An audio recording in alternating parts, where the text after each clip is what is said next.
Hello everyone, welcome to the gateway classes. तो कैसे हैं आप सभी लोग? आई होप कि आप सभी अच्छे होंगे और आपकी पढ़ाई भी अच्छी चल रही होगी। मेरा नाम है महेंद्र सिंह तोमर और मैं आपको एकेटीयू बीटेक थर्ड ईयर का एक कंपलसरी सब्जेक्ट पढ़ा रहा हूं जिसका नाम है कॉन्स्टिट्यूशन ऑफ इंडिया, भारत का संविधान। यूनिट नंबर 1 का वन शॉट हम ऑलरेडी कर चुके हैं। आज हम रिवीजन करने वाले हैं यूनिट नंबर 2 का, जिसका नाम है union executive and state executive. जरा एक बार सिलेबस देख लेते हैं क्योंकि हमको पढ़ना है एकेटीयू के सिलेबस के हिसाब से। तो constitution of India unit number 2 का जो एकेटीयू का सिलेबस है आप यहां पर देख सकते हैं। Union executive and state executive इस यूनिट का नाम है। इसके अंदर हम क्या क्या टॉपिक्स पढ़ने वाले हैं जल्दी से एक बार उसका ओवरव्यू ले लेते हैं, उसके बाद अपना वन शॉट कवर करेंगे। ठीक है, तो हम लोग पढ़ेंगे यहाँ पर powers of Indian parliament, then functions of Rajya Sabha, then functions of Lok Sabha. तो ये इंपॉर्टेंट क्वेश्चन है, कई बार एकेटीयू एग्जाम में ये पूछा जा चुका है।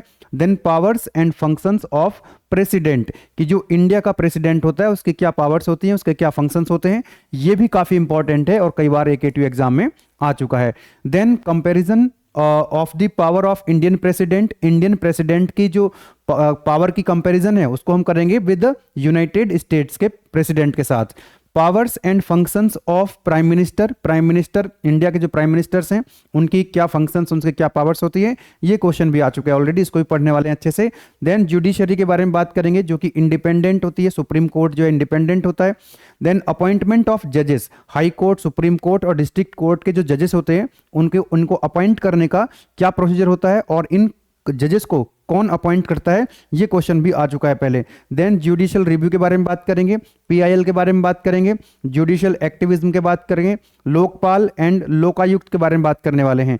ठीक है, देन उसके बाद हम बात करेंगे स्टेट एग्जीक्यूटिव्स की। ठीक है, और then powers and functions of governor, जैसे राष्ट्रपति होते हैं स्टेट में उस तरह से क्या होते हैं, गवर्नर्स होते हैं, तो गवर्नर्स के फंक्शंस, उनकी पावर्स की बात करेंगे। और जैसे देश में प्रधानमंत्री होते हैं तो स्टेट्स में चीफ मिनिस्टर्स होते हैं, ये क्वेश्चंस भी कई बार पूछा जा चुका है, powers and functions of the chief ministers. Then last में हम पढ़ेंगे functions of state cabinet, functions of state legislature and functions of high court and functions of subordinate courts. So this is the syllabus of AKTU, constitution of India unit number 2 का syllabus है। ये पूरा syllabus हमारा cover हो जाएगा, don't worry at all, है ना। और ज्यादा समय इसमें हम कंज्यूम नहीं करेंगे। ठीक है, सिलेबस के हिसाब से, एकेटीयू के हिसाब से, आपका जो एग्जाम है उसके हिसाब से हम लोग पढ़ रहे होंगे, तो कम समय में आपका जो यूनिट है वो जैसे यूनिट 1 तैयार हो गया आपका, उसी तरह से यूनिट नंबर 2 भी आपका तैयार हो जाएगा। मैं रिकमेंड करूंगा आपको, अगर यूनिट नंबर 1 आपने नहीं देखा तो पहले उसको देख लें, क्योंकि वहां से चीजें जो है थोड़ा सा यहाँ पर कनेक्ट होती हुई आपको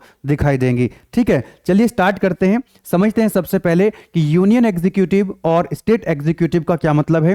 देखो, यूनियन का मतलब है केंद्र से और स्टेट का मतलब होता है राज्य से। तो यूनियन एग्जीक्यूटिव, ध्यान दीजिएगा, यूनियन एग्जीक्यूटिव मतलब इट इंक्लूड्स द प्रेसिडेंट, है ना। जो हमारे केंद्र में जो बॉडी होती है हम उनकी बात कर रहे हैं, जो कौन कौन से की कंपोनेंट्स होते हैं। एक आपका प्रेसिडेंट हो गया, vice president, then prime minister, प्रधानमंत्री, एंड काउंसिल ऑफ मिनिस्टर्स, ये इसके मेन कंपोनेंट्स होते हैं यूनियन एग्जीक्यूटिव के। And they work together to administer the country at the central level, ये सेंट्रल लेवल पे जो है एडमिनिस्ट्रेट करते हैं कंट्री को।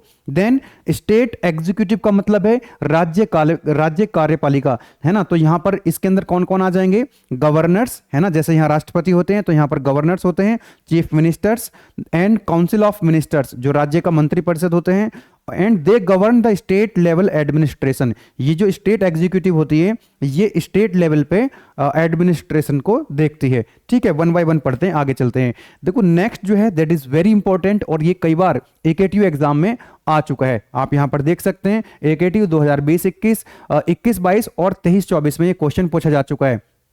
लोकसभा को हम हाउस ऑफ द पीपल कहते हैं। आप सभी जानते हैं हमारे पार्लियामेंट के 2 सदन हैं, एक लोकसभा और दूसरा राज्यसभा। ये हो गया लोकसभा, इसके बाद हम पढ़ेंगे राज्यसभा। ठीक है, दोनों में डिफरेंस भी पूछ लेता है। तो जब हम ये टॉपिक्स पढ़ चुके होंगे कि लोकसभा, इसके फंक्शंस क्या होते हैं, है ना, इसकी पावर्स क्या होती हैं, और फिर राज्यसभा पढ़ेंगे तो दोनों का डिफरेंस भी आपको बेटा समझ में आ जाएगा। ठीक है, the Lok Sabha is a lower house, जो lower house of the Indian parliament. Indian parliament के 2 हाउस होते हैं, 2 सदन होते हैं, एक लोकसभा और दूसरा राज्यसभा। लोकसभा को हम हाउस ऑफ द पीपल भी कहते हैं। क्या बोलते हैं इसको, हाउस ऑफ द पीपल, या फिर हम इसको लोअर हाउस के नाम से भी जानते हैं। ठीक है, और जो हमारा राज्यसभा होगा जिसको हम बाद में पढ़ेंगे वो अपर हाउस होगा। ठीक है, चलिए आगे देखते हैं।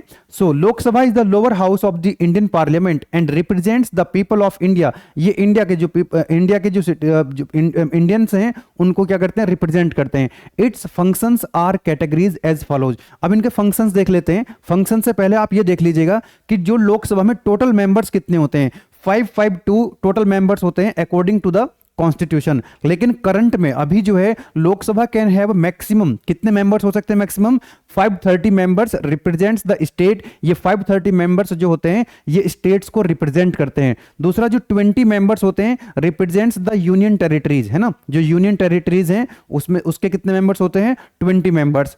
और जो 2 मेंबर्स होते हैं ये नॉमिनेट किए जाते हैं by the president of India from the Anglo Indian community. तो इस तरह से ये इनका मेंबर्स होते हैं। देन और इसके बारे में क्या जानकारी आपको होनी चाहिए लोकसभा के बारे में, the speaker heads the Lok Sabha who is elected by the members of Lok Sabha. Lok Sabha के जो मेंबर्स होते हैं वो अपना एक स्पीकर को इलेक्ट करते हैं और वो उनका हेड होता है। तो ध्यान रखना यहां पे जो लोकसभा है उसका हेड कौन होता है, स्पीकर होता है, ठीक है। और आप कमेंट बॉक्स में बता सकते हैं जो राज्यसभा है उनका हेड कौन होता है, ठीक है।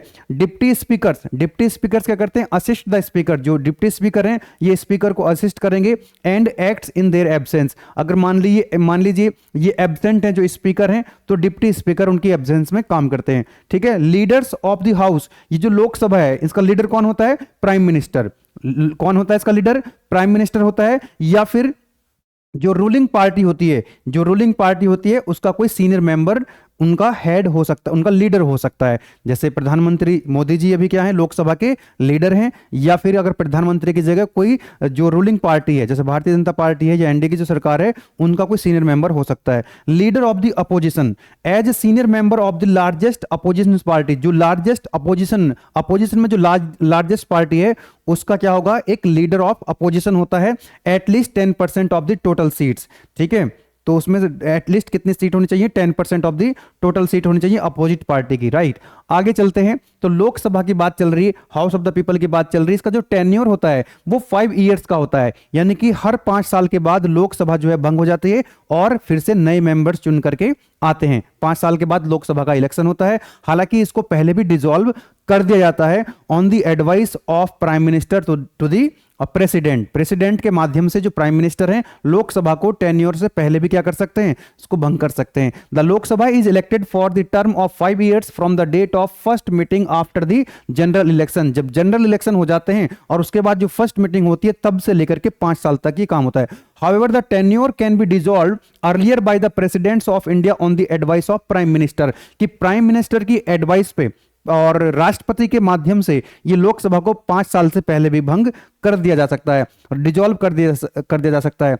25 years is the minimum age to become the member of Lok Sabha. Lok Sabha का मेंबर होने के लिए मिनिमम 25 ईयर्स की एज होनी चाहिए। बात करेंगे यहां पर हम लोग जो These are the main functions of Lok Sabha. ये क्वेश्चन इंपॉर्टेंट है, ये पूछा जा चुका है पहले, है ना। कौन कौन से फंक्शंस होते हैं लोकसभा के, जरा ध्यान से देखिएगा। लेजिस्लेटिव फंक्शंस, है ना, कई कैटेगरी हैं। जैसे लेजिस्लेटिव फंक्शंस का मतलब जैसे कानून बनाना, है ना, जो लॉ बनते हैं वो लोकसभा में बनते हैं, ठीक है। The Lok Sabha play a primary role in drafting and passing the law. It initiate the most legislative proposals specially for national and economic policy. जो भी नेशनल पॉलिसीज होंगी, इकोनॉमिक पॉलिसीज होंगी वो लोकसभा में ही इनिशिएट करी जाती हैं। मनी बिल की अगर हम बात करें तो जैसे लोकसभा होती है और एक राज्यसभा होती है, तो मनी बिल को इंट्रोड्यूस किया जा सकता है केवल लोकसभा में। Only Lok Sabha has the authority. Lok Sabha के पास ही केवल अथॉरिटी है जो मनी बिल को इंट्रोड्यूस कर सकती है। राज्यसभा क्या कर सकती है, the Rajya Sabha can not reject these bills but में सजेस्ट द अमेंडमेंट्स। जैसे कोई मनी बिल है और वो लोकसभा में पास कर दिया गया, लोकसभा से पास हो गया है, तो फिर वो राज्यसभा में जाएगा, तो राज्यसभा में उसको रिजेक्ट नहीं कर सकते। राज्यसभा के पास मनी बिल को रिजेक्ट करने की अथॉरिटी नहीं है। बस वो क्या कर सकते हैं, उसमें कुछ बदलाव, कुछ रिकमेंडेशंस जो है सजेस्ट कर सकते हैं और वापस भेज सकते हैं किसके पास, लोकसभा के पास। अब लोकसभा की मर्जी है कि वो उनके जो रिकमेंडेशन है राज्यसभा के वो उनको माने, मतलब उनको एक्सेप्ट करें या रिजेक्ट करें, ठीक है। उसके बाद फिर से जो है ये पास हो जाता है, चलिएगा। और मनी बिल को आपको ये भी ध्यान रखना चाहिए, जो मनी बिल होता है, मनी बिल जब राज्यसभा के पास जाता है तो 14 डेज के अंदर जो भी उसमें रिकमेंडेशंस उनको बताने होते हैं, या फिर अगर 14 डेज तक 14 डेज से ज़्यादा है वो होल्ड नहीं कर सकते। अगर 14 डेज तक वो रिटर्न भी नहीं करते हैं तो मान लिया जाता है कि वो पास हो चुका है। नेक्स्ट आता है आपका फाइनेंशियल फंक्शंस। हम किसकी बात कर रहे हैं? लोकसभा के फंक्शंस की हम बात कर रहे हैं। तो फाइनेंशियल फंक्शंस में क्या आ गया? Approval the budget. ये एनुअल बजट को क्या करता है? अप्रूव करता है। एनुअल बजट हो गया, या टैक्स से रिलेटेड जितने भी प्रपोजल्स होते हैं उनको ये क्या करते हैं? प्रपोज करते हैं, उनको पास करते हैं। ठीक है, फाइनेंशियल पॉलिसीज जो है must be approved by the Lok Sabha. जितनी भी फाइनेंशियल पॉलिसीज होती हैं वो सब अप्रूव्ड की जाती हैं bye the Lok Sabha. Control over the expenditure, ensure the government spending as per the budget approved by the parliament। Parliament ने जो बजट पास किया है, क्या वो उसका जो जो स्पेंड हो रहा है वो क्या प्रॉपर तरीके से हो रहा है। नेक्स्ट आता है आपका, नेक्स्ट फंक्शन है एग्जीक्यूटिव फंक्शन। कार्यपालिका की जो कार्य बात हो रही है, executive function. Accountability of ministers, मंत्रियों की यहां पर जवाबदेही होती है। जो प्राइम मिनिस्टर होता है, प्राइम मिनिस्टर के जो मंत्री परिषद है, जो मंत्रिमंडल है, उसमें जो जो मंत्री हैं उनकी क्या होती है? अपनी उनकी अकाउंटेबिलिटी होती है ना। तो ministers are collectively responsible to the Lok Sabha. जितने भी मिनिस्टर्स हैं वो सब क्या होंगे?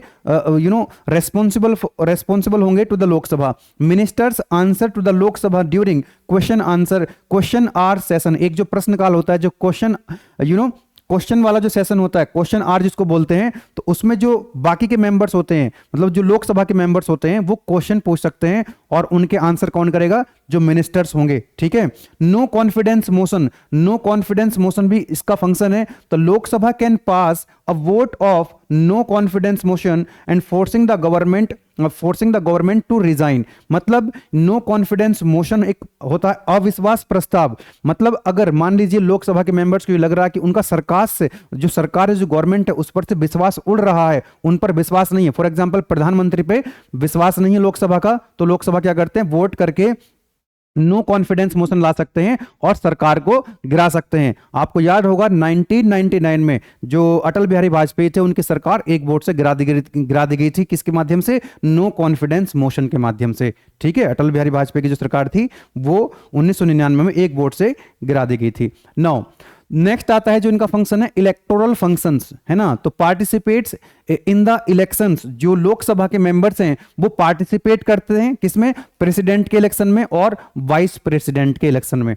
ठीक है। नेक्स्ट आता है जुडिशियल पावर। कौन कौन से जुडिशियल पावर हैं? कि इंपीचमेंट कर सकते हैं। तो Lok Sabha participates in the impeachment of the president को हटाने के लिए, है ना। प्रेसिडेंट मान लीजिए कॉन्स्टिट्यूशन के हिसाब से काम नहीं कर रहे हैं, तो लोकसभा क्या कर सकती है? उनको रिमूव कर सकती है ना। इंपीचमेंट महायोग लगा सकती है। जजेस ऑफ सुप्रीम कोर्ट, जैसे सुप्रीम कोर्ट के जजेस हैं, हाई कोर्ट के जजेस हैं, अगर वो कॉन्स्टिट्यूशन के हिसाब से काम नहीं कर रहे हैं या फिर इनकैपेबल हैं, तो इनको भी हटा सकते हैं। कंट्रोल ओवर पॉलिसीज, जितनी भी पॉलिसीज बनती है उन पर इनका कंट्रोल होता है। Discuss and debates the important national and international policies, approves और rejects the treaties and agreement. जो ट्रीटीज होती हैं, संधियां होती हैं, और जो एग्रीमेंट्स होते हैं उनको अप्रूव करने का और उनको रिजेक्ट करने का भी राइट जो है वो लोकसभा के पास होता है।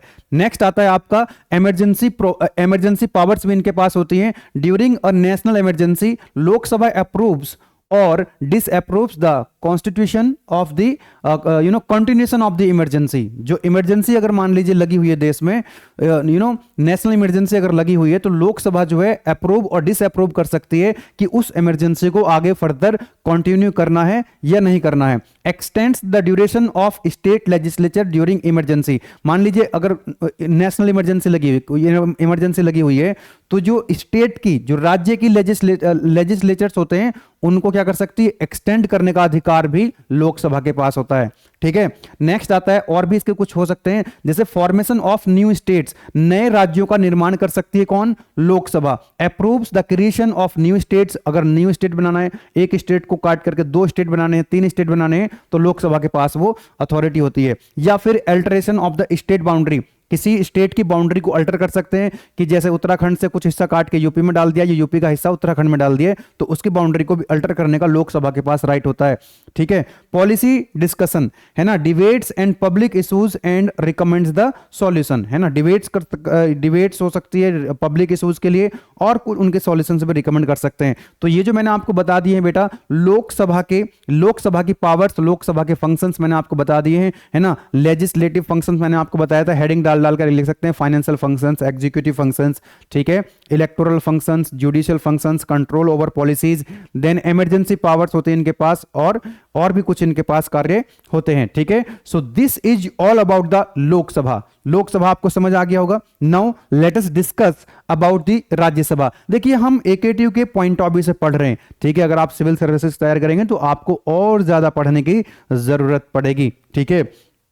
चलिएगा बात कर लेते हैं यहां पर हम राज्यसभा की। तो मैंने आपको बताया था कि पार्लियामेंट के दो सदन होते हैं, एक राज्यसभा एक लोकसभा। लोकसभा हम पढ़ चुके हैं, अब हम पढ़ रहे हैं राज्यसभा। लोकसभा जो है हाउस ऑफ द पीपल कहलाता है, और ये जो है काउंसिल ऑफ स्टेट्स कहलाता है। क्या कहलाता है? Council of states. The Rajya Sabha is the upper house. जैसे लोकसभा को मैंने बताया था अभी आपको कि उसको हम क्या बोलते हैं, लोअर हाउस बोलते हैं, तो राज्यसभा यहां पर अपर हाउस होता है of Indian parliament and represents the states and union territories. ये स्टेट्स को और यूनियन टेरिटरीज को रिप्रेजेंट करते हैं, ठीक है, कि यूनियन टेरिटरीज और स्टेट्स के जो राइट हैं वो सुरक्षित रहें, उन पर भी सरकार का ध्यान रहे। इट्स फंक्शन, इसके कौन कौन से फंक्शंस होते हैं उसको हम देखने वाले हैं। उससे पहले ये देख लेते हैं कि इसका टेन्योर कितना होता है। ये परमानेंट बॉडी होती है, नो डिसोल्यूशन। आपने देखा कि जो लोकसभा का टेन्योर कितना होता है, 5 साल। हर 5 साल के बाद क्या होते हैं, इलेक्शंस होते हैं और नए मेंबर्स चुन करके आते हैं। 5 साल के बाद जो है लोकसभा डिसॉल्व हो जाती है, लेकिन ये एक परमानेंट बॉडी है। राज्यसभा का आपने कभी सुना नहीं होगा इस तरह से कि अब राज्यसभा भंग हो गई है, राज्यसभा डिसॉल्व हो गई है, ऐसा नहीं होता है, ठीक है ना। अब सुनना ध्यान से, the Rajya Sabha is a permanent body and is not subjected to dissolution. इसको डिसॉल्व नहीं किया जा सकता है। However, 1/3 ऑफ द मेंबर्स, हालांकि जो राज्यसभा के मेंबर्स होते हैं उसमें से 1/3 मेंबर्स हर 2 साल के बाद रिटायर होते हैं और उनके जगह 1/3 मेंबर हर 2 साल के बाद आ जाते हैं नए, ठीक है। देखो लिखा है तो 1/3 members retire every 2 years and elections are held to fill those seats, और उनको फिल करने के लिए इलेक्शंस हेल्ड किए जाते हैं। The term of an individual Rajya Sabha members is 6 years। अब जो मेंबर्स उसमें जाते हैं चुन करके, तो उनका जो टर्म होती है वो इंडिविजुअल मेंबर्स की वो 6 years होती है। मतलब जैसे आज मेंबर कोई गया तो 6 साल तक वो रहेगा और 6 साल के बाद वो रिटायर हो जाएगा, ठीक है। नेक्स्ट आता है the vice president of India heads the Rajya Sabha. जैसे वहां पर लोकसभा के हेड कौन थे, स्पीकर, यहां पे जो राज्यसभा है उनके हेड कौन है, वाइस प्रेसिडेंट। लोकसभा की मेंबर्स की एज मिनिमम कितनी होनी चाहिए मेंबर बनने के लिए, 25 साल। यहां पर कितनी होनी चाहिए, 30 साल। 30 years is the minimum age to become the members of Rajya Sabha. Total members कितने हैं, 250, और 250 में से भी 238 कहां से आते हैं, 238 members representing the states and union territories. और ये जो 12 मेंबर्स हैं ये कहां से आते हैं, 12 members nominated by the president. इनको प्रेसिडेंट नॉमिनेट करता है इंडिया का, for their expertise in the field like literature, science, art और सोशल। मतलब जैसे मान लीजिए सचिन तेंदुलकर हैं, तो सचिन तेंदुलकर जो थे आई थिंक 2012 से लेकर के 2018 तक, क्योंकि 6 साल के लिए जाते हैं, तो 2012 से 2018 तक सचिन तेंदुलकर को जो है इसके माध्यम से जो 12 मेंबर्स हैं इनमें से एक सचिन तेंदुलकर रहे हैं। लता मंगेशकर आई थिंक 2000 से लेकर के 2006 तक लता मंगेशकर जी रही हैं। तो इस तरह से ये प्रेसिडेंट उनको क्या करते हैं, प्रेसिडेंट उनको नॉमिनेट करते हैं, प्रेसिडेंट नॉमिनेट करते हैं, ठीक है। सचिन तेंदुलकर का एग्जांपल आप याद रख सकते हैं, लता मंगेशकर जी का आप जो है याद कर सकते हैं एग्जांपल, ठीक है, कि भाई उनका जो एक्सपर्टाइज है, जैसे स्पोर्ट्स है, स्पोर्ट्स के लिए सचिन तेंदुलकर किसके माध्यम से आए थे, स्पोर्ट्स के माध्यम से। लता मंगेशकर जी किसके माध्यम से आए थे, म्यूजिक एंड आर्ट में, ठीक है। चलिए आगे बढ़ते हैं। नेक्स्ट कौन कौन से फंक्शन है जल्दी से देखते हैं। द लेजिस्लेटिव फंक्शंस, तो Rajya Sabha play a significant role in the legislative process. जैसे उसको रिव्यू करना, डिबेट करना, approves the bill passed by the Lok Sabha. जो बिल लोकसभा से पास हो जाते हैं वो राज्यसभा में जाते हैं, और राज्यसभा में कौन पास करता है, राज्यसभा के जो मेंबर्स हैं। सजेस्ट द अमेंडमेंट्स, अगर जो बिल आए हैं जो लोकसभा से बिल आए हैं उनमें कोई अमेंडमेंट तो नहीं है, उनमें कोई बदलाव तो नहीं करना है तो bill, but can not reject the money bill. ध्यान रखना, ये रिजेक्ट राज्यसभा में जो बिल आते हैं लोकसभा से पास होकर के वो रिजेक्ट कर सकते हैं, लेकिन मनी बिल को छोड़ करके, मैंने पहले ही बताया था मनी बिल को रिजेक्ट नहीं कर सकते, मनी बिल को रिजेक्ट नहीं कर सकते। मनी बिल को केवल और केवल लोकसभा में ही इसको प्रपोज किया जाता है, कैन इनिशिएट ऑर्डिनरी बिल्स, ये ऑर्डिनरी बिल को इनिशिएट भी कर सकते हैं। आपने देखा होगा कुछ बिल ऐसे भी होते हैं जो डायरेक्ट जो है राज्यसभा में इनिशिएट कर दिए जाते हैं, ठीक है। लेकिन मनी बिल को केवल और केवल लोकसभा में ही इनिशिएट किया जा सकता है। रिप्रेजेंटेशन ऑफ स्टेट्स, राज्यसभा जो होती है वो स्टेट्स को रिप्रेजेंट करती है। Rajya Sabha ensure that the voice of states is heard in the national policy making, जब नेशनल लेवल की पॉलिसी बनाई जा रही होगी तो उस समय स्टेट्स का भी ध्यान रखा जाए। ये कौन इंश्योर करता है? राज्यसभा के members. It protects their interest of states and gives them a platform express their concern, है ना। तो जो स्टेट्स होते हैं उनका जो इंटरेस्ट है वो भी नेशनल लेवल पर रखा जाना चाहिए। चलिएगा, नेक्स्ट इनका जो फंक्शन आता है financial functions. Rajya Sabha has the limited financial power, Rajya Sabha के पास लिमिटेड फाइनेंशियल पावर है। It can not initiate the money bill, ये मनी बिल को इनिशिएट नहीं कर सकती है। Can suggest amendments to money bill, money bill में कुछ अमेंडमेंट्स सजेस्ट कर सकते हैं, बट द लोकसभा जो होती है वो फाइनल डिसीजन लेती है। इलेक्टोरल फंक्शंस, तो ये पार्टिसिपेट कर सकते हैं प्रेसिडेंट के इलेक्शन में और वाइस प्रेसिडेंट के इलेक्शन में। Members of Rajya Sabha elect the vice president from amongst themselves, जो राज्यसभा के मेंबर्स होते हैं, जो राज्यसभा के मेंबर्स होते हैं उनमें से ही एक को चुना जाता है एज ए वाइस प्रेसिडेंट, जो कि इनका हेड होता है। नेक्स्ट आता है जुडिशियल फंक्शन, इंपीचमेंट, महाअभियोग ला सकते हैं ये लोग भी, राज्यसभा के द्वारा भी इंपीचमेंट किया जा सकता है। तो participants in the impeachment process of the president, president को हटाने के लिए ये भी क्या कर सकते हैं? इंपीचमेंट कर सकते हैं। असिस्ट इन रिमूविंग द जजेस of supreme court and high court, बिल्कुल उसी की तरह फंक्शन है यहां पर, जैसे लोकसभा के थे, बिल्कुल सेम है, ये पूरी स्लाइड सेम है। नेक्स्ट आता है power to approve the state emergency. If the president rule is declare, अगर प्रेसिडेंट रूल डिक्लेयर कर दिया गया इन स्टेट तो Rajya Sabha approves its continuation beyond 2 months, 2 months के बाद अगर और कंटिन्यू करना है तो राज्यसभा की परमिशन वहां पे चाहिए होगी। Special power, Rajya Sabha can pass resolution allowing the parliament to legislate on the subjects on the state list in the national interest. Cannot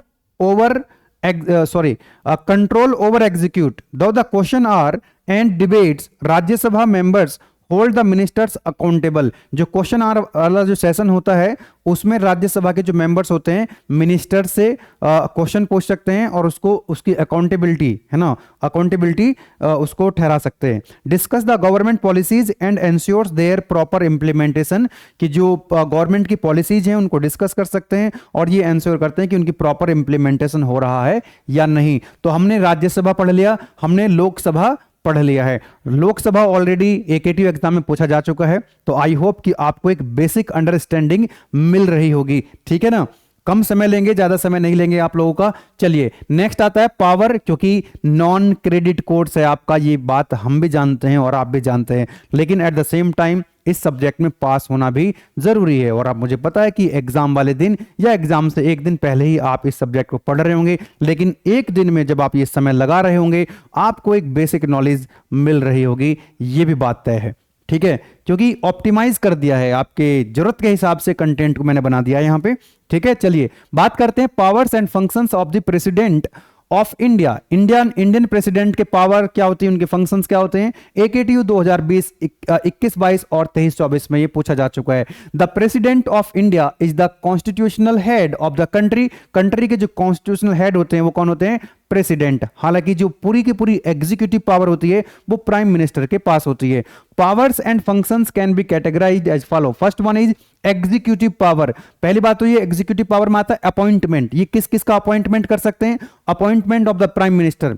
prime minister को अपॉइंट कौन करते हैं, तब प्रेसिडेंट, है ना, शपथ कौन दिलवाते हैं, president. Governor of states, states के जितने भी गवर्नर्स होते हैं, chief justice of India and other जजेस of supreme court, high court के जितने भी जजेस होते हैं उन सबको जो अपॉइंट करते हैं कौन करते हैं, president of India.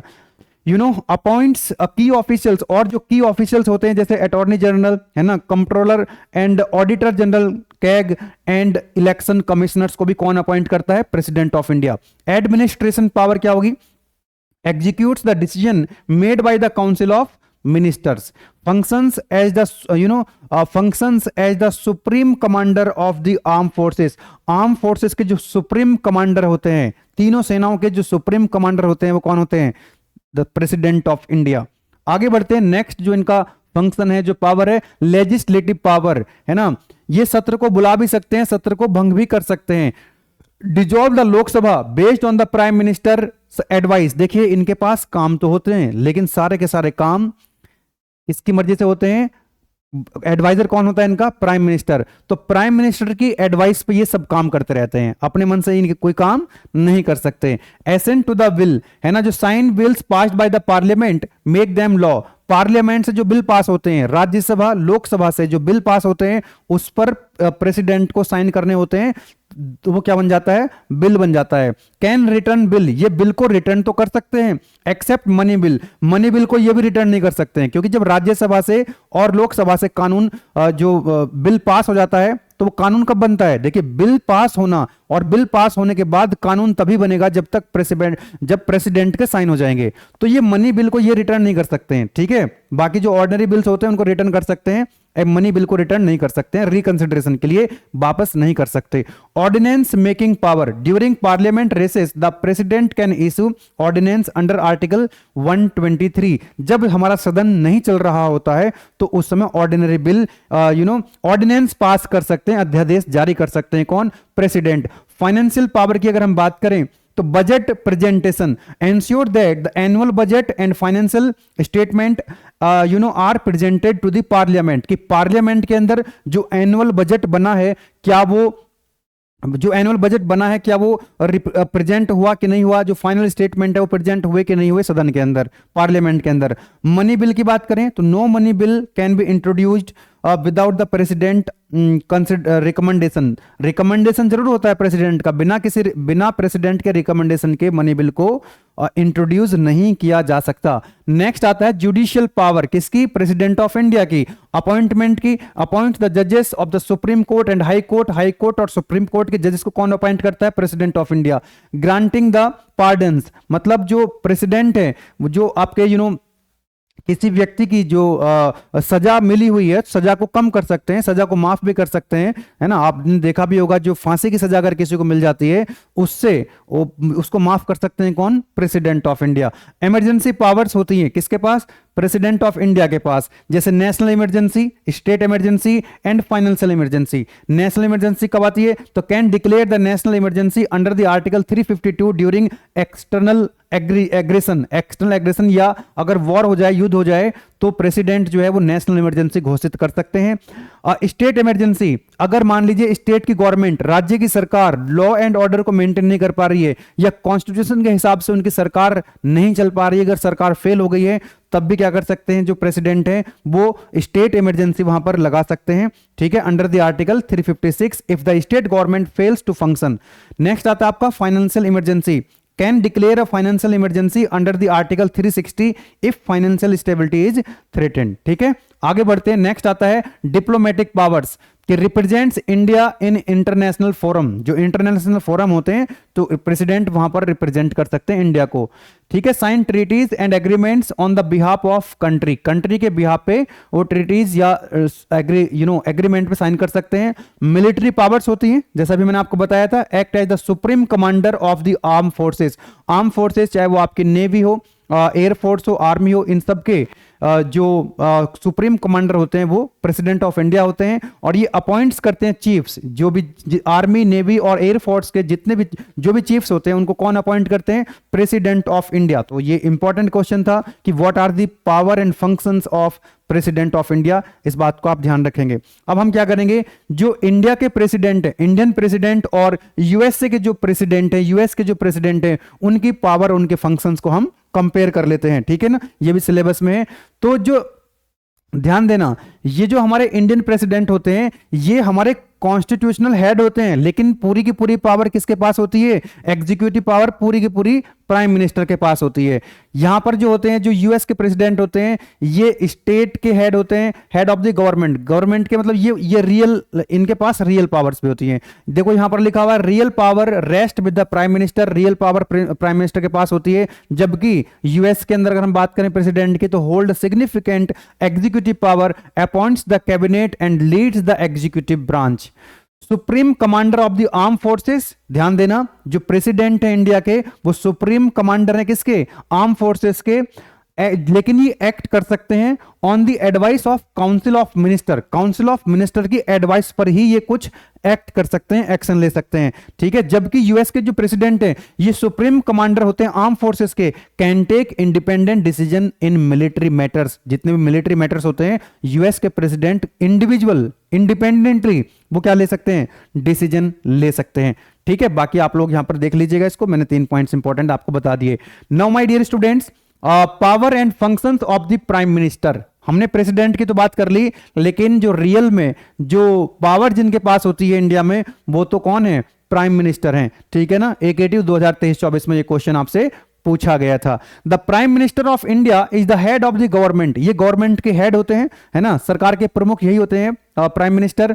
Hold a significant power, इनके पास जो पावर होती है in political administrative structure of the country, है ना, their responsibility can be categorize, उनकी जो रिस्पॉन्सिबिलिटी है, उनके जो फंक्शंस हैं, उनकी जो पावर्स हैं, उनकी चर्चा कर लेते हैं।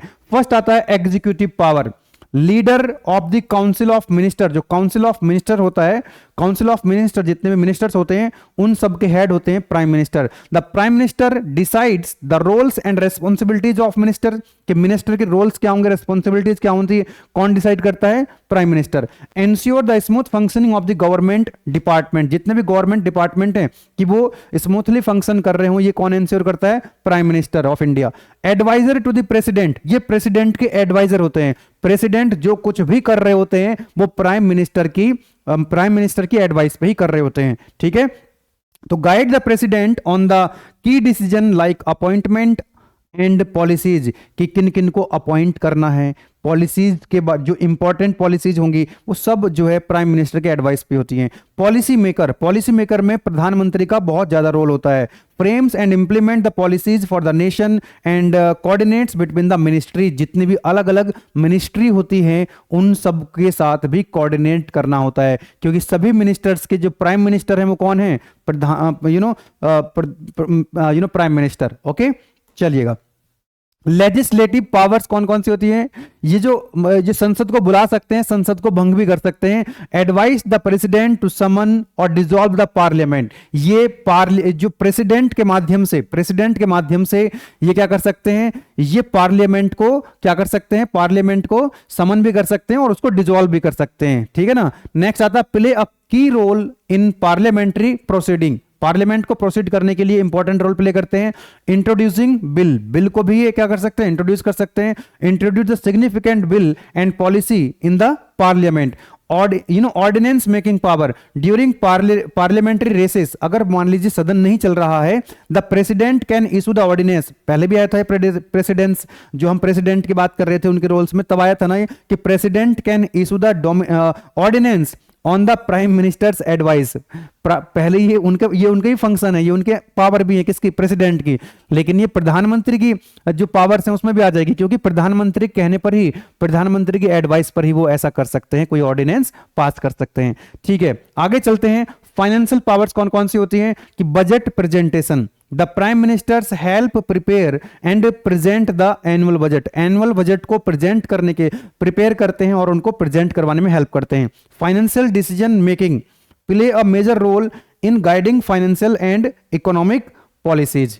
आगे बढ़ते हैं, नेक्स्ट आता है आपका administrative power, appointment of officials की नियुक्ति करवाते हैं। Recommend the key appointments like governor है ना, एम्बेसडर एंड अदर ऑफिशियल्स, किसकी एडवाइस पे, प्राइम मिनिस्टर की एडवाइस पर ही जो राष्ट्रपति जी हैं वो अपॉइंट करते हैं। Supervision of departments, monitor the work of ministries, जितनी भी मिनिस्ट्रीज होती हैं उनके वर्क को मॉनिटर करते हैं। Ensure the smooth administration. Defence and foreign affairs, है ना, defence policy take important decision about the national and security and defence. International representation, represents the India in international forums and agreements, जितने भी international forums होते हैं तो वहां पर India कौन रिप्रेजेंट करता है, the prime minister of India. Emergency powers, leads the country during emergency के दौरान कंट्री को लीड करते हैं। And take the major decision to manage the crisis, crisis को मैनेज करने के लिए डिसीजन लेते हैं। Symbolic role represents the aspiration of citizens, Indian के जो एस्पिरेशंस हैं उनको रिप्रेजेंट करते हैं और लीड करते हैं governments in all the major platform.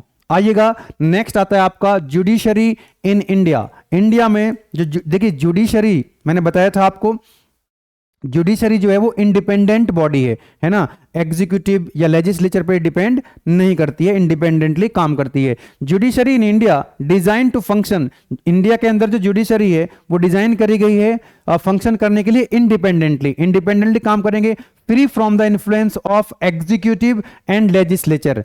Legislature वो होते हैं जो कानून बनाते हैं, एग्जीक्यूटिव जो कानून को लागू करवाते हैं, इंप्लीमेंट करवाते हैं। तो एग्जीक्यूटिव और लेजिस्लेचर से ये इन्फ्लुएंस में काम नहीं करती है ना। वैसे तो आप सब जानते हैं। सुप्रीम कोर्ट सबसे पहले आता है इसके अंदर, जुडिशरी के अंदर supreme court, then high court, उसके बाद डिस्ट्रिक्ट कोर्ट्स, उसके बाद आता है लास्ट में सबऑर्डिनेट कोर्ट्स। सुप्रीम कोर्ट की बात करें, it is the highest judicial authority in India. India के अंदर ये हाईएस्ट जुडिशियल अथॉरिटी है। हैंडल्स द कॉन्स्टिट्यूशनल मैटर, ये कॉन्स्टिट्यूशनल मैटर्स को हैंडल करती है। Disputes between the state and central government, state government और सेंट्रल गवर्नमेंट, केंद्र सरकार और राज्य सरकार के बीच में अगर कोई डिस्प्यूट होता है तो ये सुप्रीम कोर्ट्स इस मैटर को संभालती है। And located in new Delhi, new Delhi में ये लोकेटेड है। हाई कोर्ट्स की बात करें तो प्रेजेंट इन ईच स्टेट और ए ग्रुप ऑफ स्टेट्स, हर स्टेट में एक हाई कोर्ट होती है, या कई बार हो सकता है कि दो कोर्ट की मिलकर के एक हाई कोर्ट हो। Handles appeals from the district court, district court से जो अपील्स आती हैं ये उनको हैंडल करते हैं। And cases related to state law से रिलेटेड जो केसेस होते हैं वो हाई कोर्ट में डील किए जाते हैं। District court handle the civil and criminal cases at the district level, district level पे जो क्रिमिनल केसेस होते हैं या सिविल केसेस होते हैं उनको हैंडल करते हैं। These courts functions under the supervision of high court, जो डिस्ट्रिक्ट कोर्ट होते हैं ये जो जिला न्यायालय होते हैं हाई कोर्ट के अंडर में, हाई कोर्ट के सुपरविजन में काम करते हैं। नेक्स्ट आता है बेटा कि अपॉइंटमेंट प्रोसीजर ऑफ जजेस ऑफ सुप्रीम कोर्ट, जो सुप्रीम कोर्ट के जजेस हैं या हाई कोर्ट के जजेस हैं या डिस्ट्रिक्ट कोर्ट के जजेस हैं उनको कौन अपॉइंट करता है, उसका प्रोसीजर क्या है, उनकी एलिजिबिलिटी क्या है। और ये क्वेश्चन पूछा गया था आपसे AKTU 2020-21, 21-22 में। तो ध्यान दीजिएगा, सुप्रीम कोर्ट के जो जजेस हैं उनको कौन अपॉइंट करता है, president of India. High court के जजेस को भी president of India he high court या सुप्रीम कोर्ट दोनों के जो जजेस हैं प्रेसिडेंट ऑफ इंडिया अपॉइंट करता है। डिस्ट्रिक्ट कोर्ट के जजेस को गवर्नर ऑफ स्टेट के जो गवर्नर होते हैं, राज्यपाल जो होते हैं वो अपॉइंट करते हैं। नेक्स्ट किसकी कंसल्टेशन पे या किसके रिकमेंडेशन पे, ऐसा देखिए जो जजेस हैं इनको अपॉइंट करने के लिए कॉन्स्टिट्यूशन के अंदर ऐसी कोई मतलब उसका कोई मतलब लिखा हुआ नहीं है उसके अंदर कि इसको किस तरह इसका जो किस तरह से ये अपॉइंट किए जाएं, किसके रिकमेंडेशन पे। तो ये जुडिशरी सिस्टम के अंदर ही जो लोग होते हैं, सीनियर लोग होते हैं, वही इनको रिकमेंड करते हैं। जैसे अगर मैं बात करूं कि सुप्रीम कोर्ट के जजेस को कौन अपॉइंट करेगा, उस किसके रिकमेंडेशन पे होंगे, अपॉइंट तो प्रेसिडेंट करेंगे, लेकिन किसके रिकमेंडेशन पे, किसके कंसल्टेशन पे, चीफ जस्टिस ऑफ इंडिया और 4 सीनियर मोस्ट जजेस जो होंगे, है ना, 4 सीनियर मोस्ट जजेस और चीफ जस्टिस ऑफ इंडिया के कंसल्टेशन पे, उनके रिकमेंडेशन पे सुप्रीम कोर्ट के जजेस का चयन होता है। अगर हम बात करें हाई कोर्ट के जजेस का तो chief justice of India, governors and chief justice of high court के रिकमेंडेशन पे हाई कोर्ट के जजेस को अपॉइंट किया जाता है। हाई कोर्ट और अच्छा ये जो डिस्ट्रिक्ट कोर्ट है इनके जजेस कौन रिकमेंड करेगा, high court of the respective state, है ना, जो जिला जिस हाई कोर्ट के अंदर आएगा, स्टेट के अंदर आएगा, तो उस स्टेट के जो हाई कोर्ट्स के हाई कोर्ट के जो जजेस होंगे उनके रिकमेंडेशन पे। एलिजिबिलिटी की अगर हम बात करें तो हाई कोर्ट जो सुप्रीम कोर्ट के जजेस हैं वो हाई कोर्ट के जज रह चुके हों कितने, 5 साल तक। सुप्रीम कोर्ट का जज कब बना जा सकता है कि कम से कम 5 साल तक उन्होंने हाई कोर्ट के जज में काम किया हो, या एडवोकेट रहे हो 10 साल तक, ठीक है। अगर हम बात करें हाई कोर्ट के जज की जो एलिजिबिलिटी है कि वो एडवोकेट रहे हों हाई कोर्ट में कम से कम 10 साल के लिए, या जुडिशियल ऑफिसर रहे हों 10 साल के लिए। जो डिस्ट्रिक्ट जजेस हैं उनकी एलिजिबिलिटी क्या है कि वो एडवोकेट रहे हों कम से कम 7 साल के लिए, या फिर उनका प्रमोशन हुआ हो किसी कॉम्पिटिटिव एग्जामिनेशन के माध्यम से। तो इस तरह से यहां पर मैंने एक समरी आपको दे दी है कि सुप्रीम कोर्ट, हाई कोर्ट और डिस्ट्रिक्ट कोर्ट के जजेस जो हैं उनको कौन अपॉइंट करता है, उनकी एलिजिबिलिटी क्या होती है और किसके रिकमेंडेशन पे उनको अपॉइंट किया जाता है। आगे बढ़ सकते हैं हम लोग कि पब्लिक इंटरेस्ट लिटिगेशन, PIL, ये PIL जो है इसका प्रोसीजर क्या होता है PIL का, ये पूछा जा चुका है AKTU 2021-22 और 22-23 में। तो इसको हम लोग देखेंगे अभी कि procedure to file a public interest, है ना, PIL को हम कैसे क्या फाइल कर सकते हैं। तो PIL होता क्या है, जनहित याचिका। ध्यान दीजिएगा, ध्यान देना कि public interest litigation PIL is a legal mechanism. ये PIL क्या है, एक लीगल मैकेनिज्म है इंडिया के अंदर दैट अलाउ इंडिविजुअल्स और groups to file a petition को फाइल कर सकते हैं in the interest of public, है ना, पब्लिक के इंटरेस्ट में, है ना, पब्लिक के इंटरेस्ट में इसको क्या कर सकते हैं, पिटीशन को फाइल कर सकते हैं।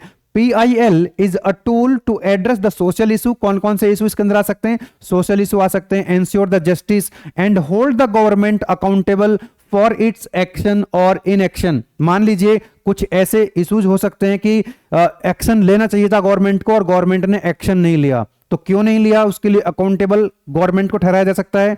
या फिर एक्शन होना चाहिए था और एक्शन नहीं लिया गया, एक्शन लिया तो क्या वो सही एक्शन लिया गवर्नमेंट ने, या फिर एक्शन नहीं लिया तो क्यों नहीं लिया है, ठीक है ना। दूसरा, सिग्निफिकेंस ऑफ PIL, इसका क्या सिग्निफिकेंस होगा, PIL provides the access to the justice for the poor, under privileged and marginalised section of society. जो पुअर अंडर प्रिविलेज्ड है या जो पुअर सेक्शन है उनको ये क्या करता है, एक्सेस प्रोवाइड कराता है ना। PIL is a tool to protect the fundamental rights, fundamental rights को ये प्रोटेक्ट करता है।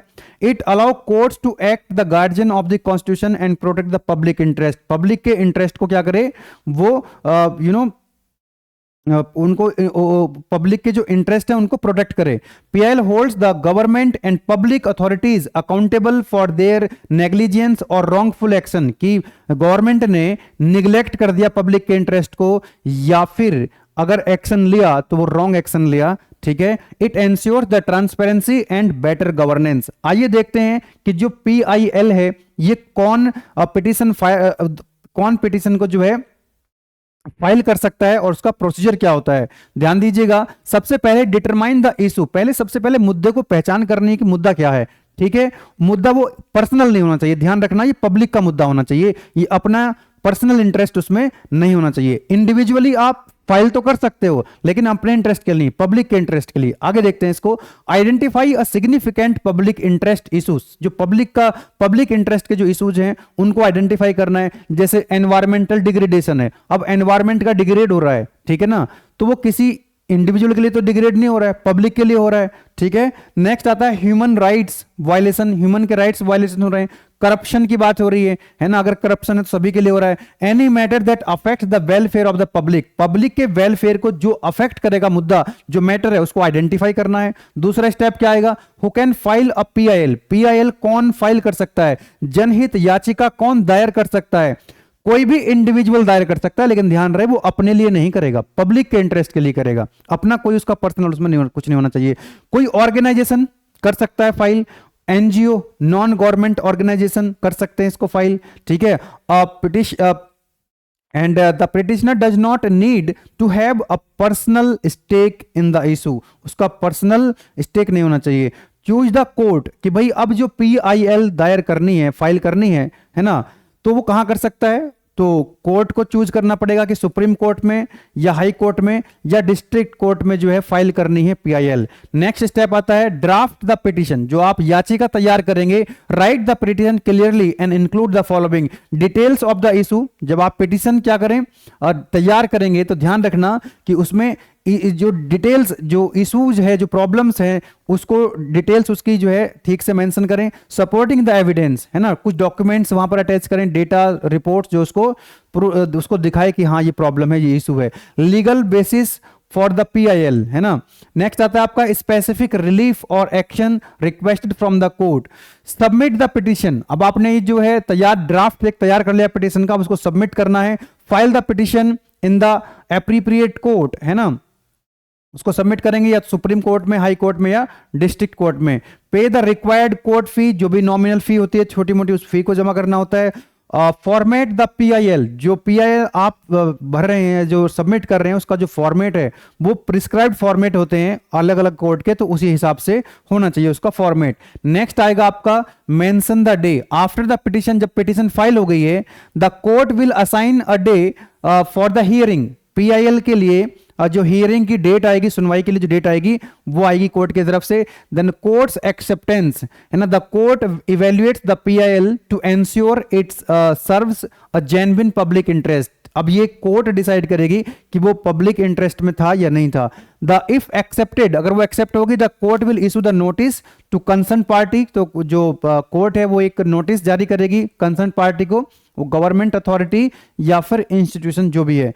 द कोर्ट प्रोसीडिंग, फिर उसके बाद क्या होगा, the case proceeds with arguments, arguments के साथ जो कोर्ट जो केस है वो प्रोसीड होगा।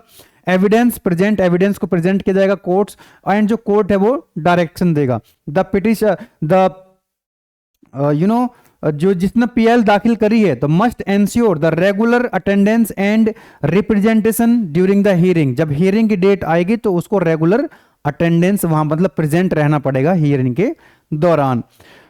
फाइनल जजमेंट और डायरेक्शन, अब जो भी फाइनल जजमेंट आएगा कोर्ट का उसको जारी कर दिया जाएगा, अंतिम निर्णय जो भी होगा। नेक्स्ट आता है आपका लोकपाल। लोकपाल होता है और एक होता है लोकायुक्त, एक होता है लोकायुक्त। ध्यान दीजिएगा, मैं आपको समरी बता देता हूं, ठीक है। जो लोकायुक्त है ये क्या है बेटा, ध्यान देना। लोकपाल की बात कर रहे हैं। Lokpal is an independent anti corruption body है। लोकपाल भी और लोकायुक्त भी ये क्या है, एंटी करप्शन बॉडी है। ये जो लोकपाल होता है ये नेशनल लेवल पे होता है, ठीक है ना, जबकि ये जो लोकायुक्त होता है ये सिमिलर बॉडी है, एंटी करप्शन बॉडी है, ये स्टेट लेवल पे होता है ना। ये कहां पे होता है, स्टेट लेवल पे। ये कहां पे होता है, इंडिया लेवल पे होता है। It is responsible for investigating complaints against public official including politician, government officers और अदर्स। जो करप्शन में शामिल होते हैं उनको ये इन्वेस्टिगेट करते हैं। The primary goal of the Lokpal is to reduce the corruption. इनका ये लोकपाल है, इसका प्राइमरी गोल क्या है, तो करप्शन को रिड्यूस करना है ना, करप्शन को रिड्यूस करना and ensure the accountability in the government services, ठीक है। Lokpal has the power, Lokpal के पास कौन कौन सी पावर होती है, investigate the corruption at central level, है ना, जो सेंट्रल लेवल पे करप्शन को इन्वेस्टिगेट करना, prosecute the guilty officials, monitor the CBI work, CBI जो जांच करती है, सीबीआई का जो वर्क होता है उसको मॉनिटर कर सकते हैं ऑन करप्शन केसेस, जो करप्शन वाले केसेस होते हैं, ठीक है। अवैध रूप से अगर किसी ने संपत्ति इकट्ठा की हुई है, एसेट्स इकट्ठा किए हुए हैं, तो उस अवैध रूप से इकट्ठा किए गए एसेट्स को जब्त कर सकते हैं। जो सूचना देते हैं, सूचना देने वालों को जो है उनको सुरक्षा प्रदान करते हैं। Ensure the quick action against the corruption cases, जो करप्शन वाले, एक्चुअली ये केवल मेनली किसके लिए बनाई गई है, करप्शन के लिए बनाई गई है। तो नेशनल लेवल पे करप्शन को रिड्यूस करने के लिए जो एंटी करप्शन बॉडी होती है उसका नाम है लोकपाल, ठीक है। और जो स्टेट लेवल पर होती है उसका नाम है लोकायुक्त, उसका नाम क्या है, लोकायुक्त। एक लोकपाल एंड लोकायुक्त एक्ट आया था 2013 में। तो ये जो लोकपाल और लोकायुक्त हैं, है ना, इसको और स्ट्रांग करने के लिए, यानी एंटी करप्शन बॉडी को और स्ट्रांग करने के लिए एक एक्ट पास किया गया था जिसका नाम है लोकपाल एंड लोकायुक्त एक्ट 2013। अन्ना हजारे का जो अनशन था, आपको याद आ रहा होगा, अन्ना हजारे का जो प्रोटेस्ट हुआ था अगेंस्ट करप्शन, वहीं से जो आप वाली पार्टी है केजरीवाल की, वहीं से जो है जन्मी थी, ठीक है। तो ये 2013 में अन्ना हजारे ने जो लीड किया था प्रोटेस्ट को, वहीं पर 2013 में ये एक्ट बना था, ठीक है। चलिएगा, okay. Now the state executive राज्य कार्यपालिका, ध्यान देना कि इसके कौन कौन से कंपोनेंट्स होते हैं। The state executive in India is an important component of the government at the state level, है ना, राज्य स्तर पर। It ensure the implementation of law implement कराती है, पॉलिसी को इंप्लीमेंट कराती है, and programmes within the state. राज्य के अंदर की जो कहानी है ना, वो state executives. The structure and responsibilities of the state executive are defined in the Indian constitution.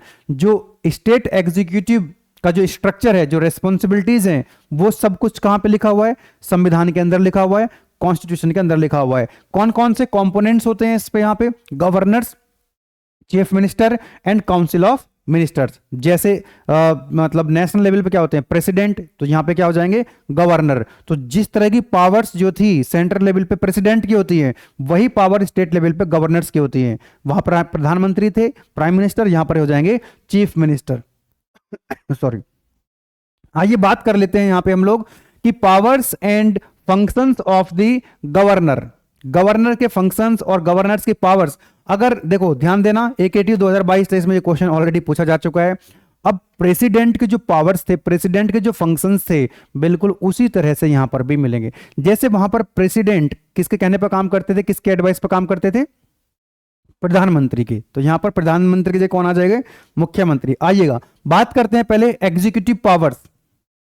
Head of the state and act on the advice of the chief minister and council of ministers. देखिएगा ये head के state, ये state के head तो हैं, जैसे president India के head हैं, कंट्री के हेड हैं, ये स्टेट के हेड हैं। और ये जो एक्ट करते हैं, ये जो एक्ट करते हैं on the advice of chief minister and council of ministers, ठीक है। जैसे प्रेसिडेंट प्रधानमंत्री के कहने पर काम करते हैं। अपॉइंट द चीफ मिनिस्टर, ये जो गवर्नर हैं ये किसको अपॉइंट, चीफ मिनिस्टर को अपॉइंट करते हैं। जैसे प्रधानमंत्री को कौन, प्रेसिडेंट ने अपॉइंट किया था। अदर मिनिस्टर्स जो होते हैं स्टेट्स के, या एडवोकेट जनरल एंड की स्टेट ऑफिशियल, जो स्टेट के की ऑफिशियल्स होते हैं उनको ये अपॉइंट करते हैं। लेजिस्लेटिव पावर्स, जो आपकी जो गवर्नर की बात हो रही है, तो गवर्नर विधानमंडल को बुला सकते हैं, स्थगित भी कर सकते हैं और उसको भंग भी कर सकते हैं, ठीक है। Give the assent to bill और reserve the bills for the president. ये जो बिल हैं उनको साइन कर, बिल के ऊपर साइन कर सकते हैं और कुछ बिल को रिजर्व कर सकते हैं प्रेसिडेंट के लिए। Can issue the ordinance when the legislature is not session, जब लेजिस्लेचर का सेशन नहीं चल रहा होगा तो गवर्नर क्या कर सकते हैं, ये अध्यादेश जारी कर सकते हैं। तो वहां पर कौन करते थे इस काम को, प्रेसिडेंट करते ऑन द एडवाइस ऑफ प्रधानमंत्री। फाइनेंशियल पावर्स की मैं बात करूं तो अप्रूव द स्टेट बजट, जो स्टेट का बजट होता है तो ये अप्रूव कौन करता है, governors. Recommends the money bills for the introduction in the legislature, legislature के अंदर जो मनी बिल होगा उसको रिकमेंड करेंगे इंट्रोड्यूस करने के लिए। नेक्स्ट आता है जुडिशियल पावर, है ना। तो ये जुडिशियल पावर क्या आती है, जो स्टेट के जो संविधान, स्टेट के अंदर जो लॉ हैं, कॉन्स्टिट्यूशन लॉ हैं, उसके हिसाब से सजा को कम कर सकते हैं, सजा को माफ कर सकते हैं, ठीक है। जैसे वहां राष्ट्रपति भी करते थे। Recommend the presidents rule in case of constitutional failure, अगर राज्य की सरकार कॉन्स्टिट्यूशन के हिसाब से काम नहीं कर पा रही है ना, जो राज्य सरकार की मशीनरी है, कॉन्स्टिट्यूशनल मशीनरी, वो अगर फेल हो रही है तो यहां पर ये प्रेसिडेंट्स रूल को रिकमेंड कर सकते हैं, कौन, governor. And reserve certain bills for the president's consideration, है ना, कुछ बिल्स को ये रिजर्व रख सकते हैं, है ना, किसके लिए, प्रेसिडेंट के कंसिडरेशन के लिए। आइएगा नेक्स्ट हम बात करेंगे powers and functions of the chief minister, और ये क्वेश्चन भी एकेटीयू में आ चुका है पहले, है ना। कब आया था कि 2022-23 और 23-24 में आया था। चीफ मिनिस्टर की बात करते हैं तो एग्जीक्यूटिव पावर्स, है ना, head of the state government, state government के जो हेड होते हैं वो चीफ मिनिस्टर होते हैं, है ना। राज्य का मुखिया कौन होता है, chief minister. The chief minister is the real executive head of the state, जैसे कंट्री का जो हेड होते हैं, जो रियल पावर किसके पास होती है, प्रधानमंत्री के पास। स्टेट की, राज्य की जो पावर होती है वो किसके पास होती है, चीफ मिनिस्टर के पास होती है। All major decisions are taken under their leadership. दूसरा, formation of the council ministers, the chief minister select the ministers and allocate the portfolio, है ना, कि जो उनके मिनिस्टर्स होंगे उनको कौन सेलेक्ट करेगा, तो कौन सेलेक्ट करेगा और उनको पोर्टफोलियो क्या दिए जाएंगे, ये कौन डिसाइड करता है, chief minister. Policy implementation responsible, chief minister responsible होते हैं for the implementation of the government policies and programmes. Legislative functions act as a medium of communication between the governor and state legislature, है ना। Governor और state legislature के बीच में जो कौन medium का काम करता है, वो चीफ मिनिस्टर हैं, ठीक है ना। The chief minister leads the legislative assembly and represents the majority party. Advice the governor on summon करने के लिए, डिसॉल्व करने के लिए, लेजिस्लेटिव असेंबली को समन करना, स्थगित करना, डिसॉल्व करना, ये भी काम कौन करेगा, गवर्नर करेंगे, लेकिन on the recommendation of chief minister. Next आता है financial function, budget presentation. Budget presentation का काम किसका होता है, या उसको चीफ मिनिस्टर जो है वो इंपॉर्टेंट रोल प्ले करते हैं बजट को प्रिपेयर करने में और उसको प्रेजेंट करने में, स्टेट बजट की, ठीक है ना। Control over state finances, ensure the proper allocation and utilization of the financial resources. जितना भी फाइनेंशियल रिसोर्सेज हैं, है ना, जो भी, तो उनको कौन एलोकेट करता है, chief minister. Administrative power, supervision of administration, supervise करते हैं the working of various departments through the council of minister. Council of minister के माध्यम से जो है ये जितने भी डिपार्टमेंट्स हैं उनको सुपरवाइज करते हैं। Appointments, recommends the appointments of key state officials to the governor. Appoint तो गवर्नर ही करेंगे, लेकिन किसके रिकमेंडेशन पे, चीफ मिनिस्टर के रिकमेंडेशन पे। Party leadership, the chief minister is the leader of the ruling party. जो रूलिंग पार्टी होती है उसके लीडर्स होते हैं in the state, and ensure the policies are implemented. और जो पॉलिसीज हैं, जो प्रोग्राम है, उनको इंप्लीमेंट करने के लिए एंश्योर करते हैं चीफ मिनिस्टर। ओके, नेक्स्ट आता है आपका फंक्शंस ऑफ स्टेट कैबिनेट, यानी राज्य मंत्रिमंडल के कौन कौन से कार्य होते हैं, ध्यान दीजिएगा। तो policy formulation, the cabinet formulates the policy. जो कैबिनेट होती है ना, जो स्टेट कैबिनेट होती है, ये क्या करती है, पॉलिसी बनाती है, प्रोग्राम्स बनाती है for the development of state. State के डेवलपमेंट के लिए पॉलिसी जो प्रोग्राम्स बनाते हैं वो ये स्टेट कैबिनेट बनाती है। इंप्लीमेंटेशन लॉ, जो लॉ बन गए हैं उनको इंप्लीमेंट कराने का भी काम इनका ही होता है। Ensure that the law passed by the legislature, कि लेजिस्लेचर के अंदर जो लॉ पास हुए हैं उनको इंप्लीमेंट कराना effectively. Advisory role, advises the governor, governor को एडवाइस करते हैं on the various matters and helps in decision making, है ना, गवर्नर की डिसीजन मेकिंग में हेल्प करते हैं। Administration, supervise the functioning of various departments and ensure the efficient administration. Next आता है आपका सेकेंड लास्ट टॉपिक है फंक्शन ऑफ स्टेट लेजिस्लेचर, है ना। स्टेट लेजिस्लेचर में कानून बनाए जाते हैं, है ना, कानून बनाए जाते हैं। Law making, enacts the law for the state on subjects in the state list and concurrent list. 3 list मैंने आपको बताई थी, है ना, कौन कौन सी होती है, एक यूनियन लिस्ट होती है, जो उसके जो मैटर्स होते हैं वो केंद्र सरकार के अंदर आते हैं, और एक होती है स्टेट लिस्ट। तो इस पे कौन काम करता है, ये किसके अंदर आते हैं, स्टेट गवर्नमेंट के अंदर आते हैं। एक होती है कॉन्करेंट, कॉन्करेंट में वो सब्जेक्ट्स होते हैं, वो मैटर्स होते हैं जो स्टेट में भी और स्टेट के अंदर भी आते हैं और केंद्र सरकार के अंदर भी आते हैं। कंट्रोल ओवर एग्जीक्यूटिव, है ना, monitors the action of executive through the debates, questions and motions. Financial control, approves the state budget and ensure the accountability of public fund. जो पब्लिक का फंड होता है ना, उसकी अकाउंटेबिलिटी किसकी होती है, उसको भी ये अप्रूव करते हैं, कौन, the state legislature. Representation, represents the views and need of the people in the state government. Next आता है last, I think the second last होगा, functions of high court. High court के क्या फंक्शंस हैं, एक तो जुडिशियल रिव्यू है, super, ये पहले भी आ चुका है ना, तो मैं एक बार बस इसकी हेडिंग पढ़ दे रहा हूं आप लोगों के लिए। जुडिशियल रिव्यू है ना, ensure that the law passed by the legislature, कि लेजिस्लेचर से, क्योंकि हाई कोर्ट होता है, सुप्रीम कोर्ट होता है, पूरा सुप्रीम कोर्ट तो हाईएस्ट जुडिशियल अथॉरिटी होता है नेशनल लेवल पे, है ना, वो जो केंद्र सरकार के, राज्य सरकार के जो डिस्प्यूट्स होते हैं उनको संभालता है। अब स्टेट के अंदर, राज्य के अंदर जो दिक्कत परेशानी हो रही होगी, मान लीजिए लॉ है जो पास हुआ है, ensure the law passed by the legislature are conformity with the constitution, क्या वो कॉन्स्टिट्यूशन के हिसाब से हो रही हैं सारी की सारी चीजें, ठीक है। तो ये कौन एंश्योर करता है, high court. Supervision of subordinate courts, supervise the functioning of subordinate courts with in the state, कि स्टेट के अंदर जो सबऑर्डिनेट कोर्ट्स हैं उनको सुपरवाइज करता है, ठीक है। Advisory role, advise the governors on the legal matter when required. Last में आता है functions of the subordinate courts, है ना, सबऑर्डिनेट कोर्ट्स के क्या क्या फंक्शंस होते हैं। फर्स्ट वन, डिस्प्यूट्स रिजोल्यूशन, ये क्या करता है, हैंडल करता है civil, criminals and revenue cases at the district and lower level. District level पे जो क्रिमिनल केसेस होते हैं, है ना, सिविल केसेस होते हैं, उनको हैंडल करता है। Implementation of justice, ensure timely and fair delivery of justice to individuals, ठीक है, कि इंडिविजुअल्स को जस्टिस मिले, टाइम से मिले और फेयर जस्टिस मिले।